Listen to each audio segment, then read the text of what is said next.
हाँ तो दोस्तों अज जेका असां मौजूद आहियूं सिंजोरे लग डिप्टी गोठ में, जिते राज पंहिंजो धिया भीलण सां जेका मसलो थियो उते असांजे तक़रीबन काफ़ी बहितरीन शख्सियत जेका वफ़ा सुमरो लाहौती साहब ऐं भागचंद मेघवाड़ कामरेड साहब जेके असांजी बिरादरी जा ऐं असांजो प्यारो दोस्त कामरेड मंज़ूर खोरखाणी साहब भी हिते ग़रीबाणे आशियाने ते आयल आहिनि। अॼु जेका दोस्तनि खां पुछंदासूं जेका ही दर्दनाक वाक़ियो थियो आहे, जेका जीअं न्याणी खां तव्हां यकीन कयो दोस्तों, सोशल मीडिया जी दुनिया में तव्हां ज़रूरु जेका तस्वीरूं तव्हां ॾिठियूं हूंदियूं।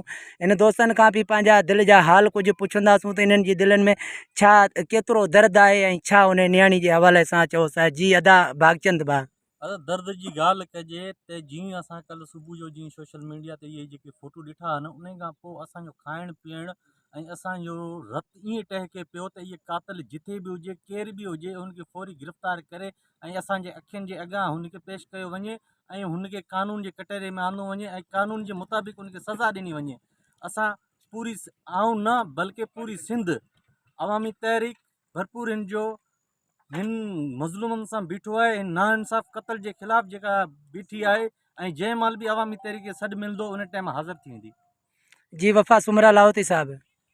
जी अदा कमू साहब, असां अॼु हिते पहुतासीं इन मज़लूमनि जे जेका असां तॾहिं हिते पहुतासीं। ॾाढी ॾुख जहिड़ी ॻाल्हि आहे। हीअ जेका आहे असां हिकिड़ी इंसानियत जो क़तलु आहे।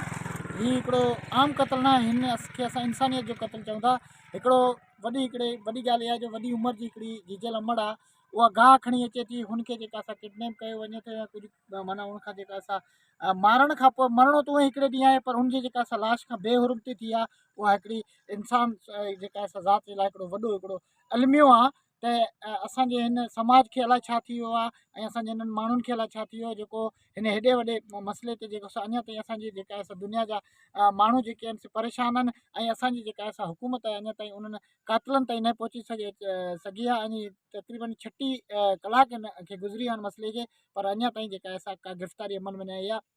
असां हुकूमत सिंध ऐं उनखां अलावा असांजा जेके चूंडियल नुमाइंदा आहिनि जिन असां सां वोट त कैश कया, पर असांजे हिन मसइले खे अञा ताईं असांजी भील बिरादरी जो हिकु वॾो मसइलो आहे। हीअ असांजी नियाणी जेका मारिजी वई आहे, हिन जे बारे में अञा ताईं कुझु न थी सघे। जी अदा पहिरां मां एडवोकेट मंज़ूर अली खुरखाणी ऐं क़ौमी कारकुन आहियां। सो मां हिते आयुसि हिननि जे दर्द में ॾुख में। हीअ सिर्फ़ु हिकिड़ो दिया भील जो क़तलु न आहे, पर हिकु पूरी इंसानियत जो क़तलु आहे ऐं इंसानियत जो